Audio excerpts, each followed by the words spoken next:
దైవజనుడి దగ్గరికి ఎవరైనా ప్రార్థన చేయడానికి వస్తే దైవజనుడు, అయ్యా మాకు ఈ సమస్య అయ్యా, మాకు ఈ బాధ అయ్యా, దయచేసి మా ప్రార్థన చేయ్యా అంటే, ఉండమ్మా ఒక్క నిమిషం ఉండమ్మా అని ఆ సంఘంలో ఉండేటువంటి విశ్వాసిని పిలిపిస్తాడంట.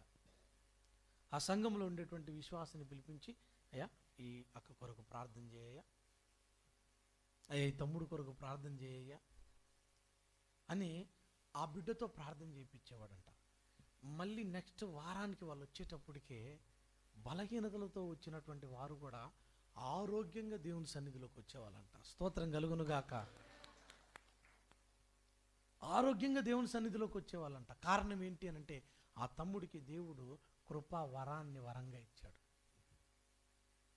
స్వస్థపరిచేటువంటి వరాన్ని వరంగా ఇచ్చాడు.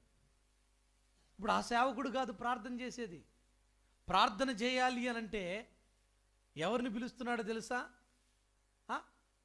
సేవకుడు కాదు, విశ్వాసం. ఆ బిడ్డ ఆ వరం పొందుకోవడానికి ఇంచుమించు దేవుని సన్నిధిలో కొన్ని నెలల పాటు ఉపవాసం ఉండి ప్రార్థించాడంట.